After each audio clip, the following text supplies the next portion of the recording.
More often than not on this channel, I'm discussing horror video games and what I personally enjoy about them.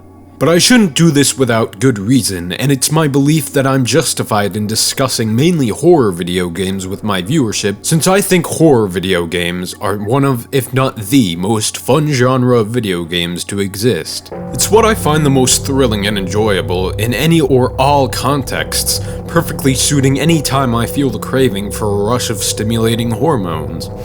A versatile pastime, an interchangeable genre, a jack of all types if you will. But what makes it so fun? What makes this genre in particular so distinguished from others? What makes its surge of fun different from the rest? It's a question I've been contemplating for some time and have determined it needs answering. Plaguing my mind for the sake of an explanation for some time now, and since it's such a huge part of my channel, and since it's what my audience seems to love, I knew I had to take time to dissect the question and answer it so I'd be much more fulfilled in this endeavor. First off, we're going to have to get academic and a little pedantic for a moment, laying out the criteria for what we're about to take a dive into. Fear is defined by the Oxford English Dictionary as, quote, the bad feeling that you have when you are in danger or when a particular thing frightens you, end quote. In the same realm of semantics, to frighten is defined as, quote, to make somebody suddenly feel afraid, end quote.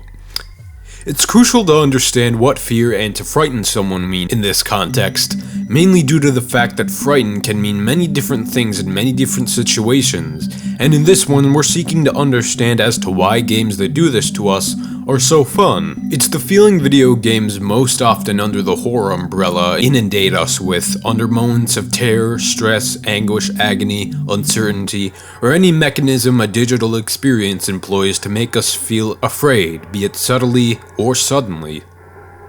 Having the idea of what we're experiencing when we play horror video games will already set us on the right track as to understanding why they're so fun. One possibility is in the neurotransmitters and hormones released when the body notices it's been hit with a sense of fear, specifically the sympathetic nervous system. According to Healthline, quote, when we're afraid, our bodies release different chemicals that can contribute to feeling good under the right circumstances, end quote. Margie Kerr, PhD, sociologist and author of Scream, Chilling Adventures in the Science of Fear, told Healthline. Kerr states what could be considered the positive feelings caused by different neurotransmitters and hormones released when the body feels fear. It's no surprise that hormones released during a fight or flight scenario, most notably epinephrine and noradrenaline, which are vasoconstrictors and the latter of which is used for asthma and allergic reactions, are the same ones that we keep coming back to for when we expect scares, as there's quite obviously a sort of enjoyable element of getting the high. She goes on further to clarify, quote, our body is a refined, well-oiled machine getting ready to fight or flee. So, if we're in a situation where we know we're safe, like a haunted house, scary movie, or roller coaster, think of it as hijacking the flight response and enjoying it, end quote, said Kerr. Due to people knowingly subjecting themselves to what may cause them to soil their last clean pair of trousers with the Chipotle they had the night before, this also might be the reason, or come close to something similar to the reason people recreationally consume stimulants to enhance their desired experiences.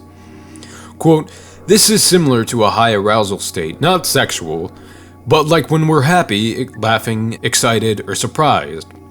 Those chemical signatures look similar to when we're scared. It's just a different context, end quote, she explains. Quote, research shows that there's a difference between people in how active or effective their sympathetic nervous response is. Those differences are related to being more thrill or sensation seeking or being more stress sensitive, end quote, Kerr said. Quote, the explanation is often reduced incorrectly to people who have more dopamine get a bigger thrill, but the way the neurotransmitters function in the brain is that there's the amount of dopamine that's released and then the amount that's reabsorbed. People can have differences in both these components, end quote. Similarly to how epinephrine is fired throughout the neurons of the human body, dopamine, yet another neurotransmitter, which according to Kent C. Berridge, author of The Debate Over Dopamine's Role in Reward, The Case for Incentive Salience, states, quote, dopamine is a neurotransmitter that plays several important roles in the brain and body. In the brain, dopamine functions as a neurotransmitter, a chemical released by neurons to send signals to other nerve cells. Neurotransmitters are synthesized in specific regions of the brain, but affect many regions systematically. The brain includes several distinct dopamine pathways, one of which plays a major role in the motivational component of reward-motivated behavior. The anticipation of most drugs increase dopamine release or block its uptake into neurons following release. Other brain dopamine pathways are involved in motor control and in controlling the release of various hormones. Release pathways in cell groups form a dopamine system which is neuromodulatory." End quote. In a similar light, according to Anders Bjorklund Dunnett, author of Dopamine Neuron Systems in the Brain, an update, he states, quote, "Inside the brain, dopamine plays important roles in executive functions, motor control, motivation, arousal, reinforcement, and reward, as well as lower-level functions including lactation, sexual gratification, and nausea. The dopaminergic cell groups and pathways make up the dopamine system, which is neuromodulatory. Dopaminergic neurons, dopamine-producing nerve cells, are comparatively few in number, a total of around 400,000 in the human brain, and their cell bodies are confined in groups to a few relatively small brain areas. However, their axons project to many other brain areas, and they exert powerful effects on their targets." End quote. Not only does dopamine play a vital role in testing situations given to people, but it also works in important ways with regard to the reward-related aspects of the brain, which could explain some human eagerness to continually play horror games. It also may explain some addiction to video games, and as to why humans are so commonly addicted to specific tangible items or experiences in their lives. Relating to the release of neurotransmitters in the brain and a possible explanation I could absolutely get behind, and most things horror-related. According to Healthline once more, Melissa Robinson, 42, from Illinois can attest, she's been into all things scary since she can remember. Quote, "To have that scary feeling gives me a thrill," Robinson told Healthline. "When I was about 8, my dad introduced me to a black and white film about a swamp monster, and I remember thinking how cool it was. My liking for everything dark grew from there, and I began watching a lot of Vincent Price movies." End quote. While Robinson enjoys horror movies and haunted houses, she says her favorite way to become scared is to read Stephen King books at night. Quote, "Then when I hear noises, it scares me more. The feeling of being scared makes me happy," end quote, she said. Harris Schur, an 18-year-old from Chicago, agrees with Robinson. When he was about 7 years old, his younger brother checked out a movie from the library he thought was about dogs. It was actually about being a werewolf. Quote, "My brother had nightmares for weeks, but I loved it," said Schur. So began his interest in horror books, movies, and haunted houses. "It's not about being in the dark that freaks me out. It's what's in the dark that scares me. I love the feeling of not knowing," end quote, Schur told Healthline. Quote, "It's entertainment to me and takes my mind off of things. I also like the creativity of it all." Quote, "So much that Schur worked in a haunted house for a while. It would appear as if the people in question really take a liking to the idea of zombies, skeletons, haunted houses, ghouls, ghosts, demons, or just about anything relating to the concept of what one would conventionally define as falling under the horror umbrella in the 21st century. According to Catherine Lester, author of the children's horror film, states, quote, "There are many horror novels for teens, such as The Monstrumologist by Rick Yancey. Additionally, many movies, particularly animated ones, use a horror aesthetic. These are what can be collectively referred to as children's horror.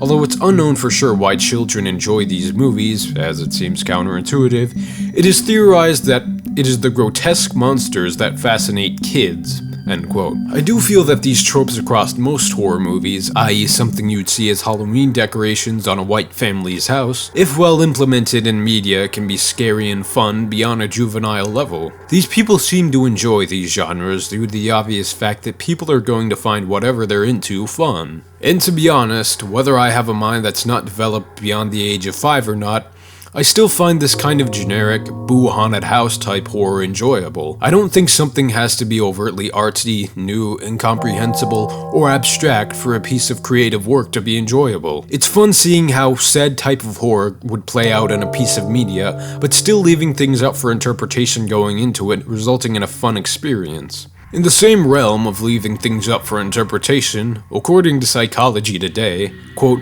many people are curious about the dark side.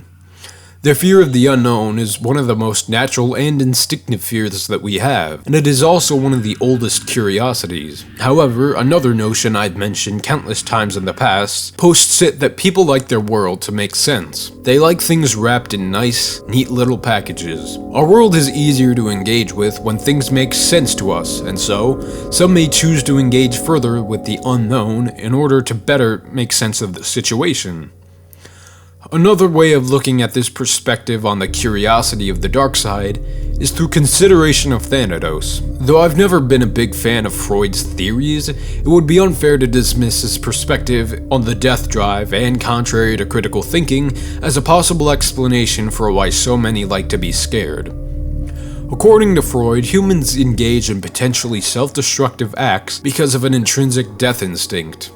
A preoccupation with death, if you will. Of course, there is little evidence to support this claim, and substantially more to indicate that humans strive for self-preservation. However, this doesn't explain why many individuals engage in self-destructive behaviors.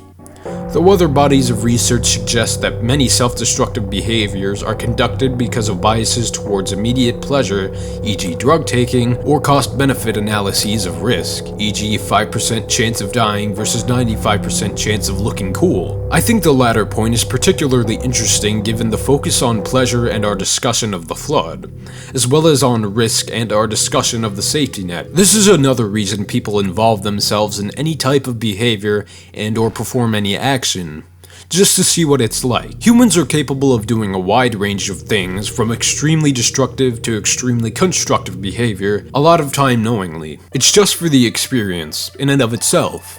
We do certain things just to try it. I can empathize with this, as the way we're often presented with horror movies, games, books, etc. often detail a thrilling experience and scares like no other, the quality of which we wouldn't be able to find anywhere else. It's fun because it's something to do. With all these potential explanations, I hope this can come close to answering our question. We enjoy what our nervous system gives to us when we're scared, and it even encourages getting scared repeatedly, among other activities and other contexts. Additionally, some like the aesthetics and tropes commonly associated with horror, as these parts of speculative fiction are their own unique category of media portrayed by many, just as any other group of fans consume what fascinates them as they delve enthusiastically in what they want to experience just for the sake of experiencing it.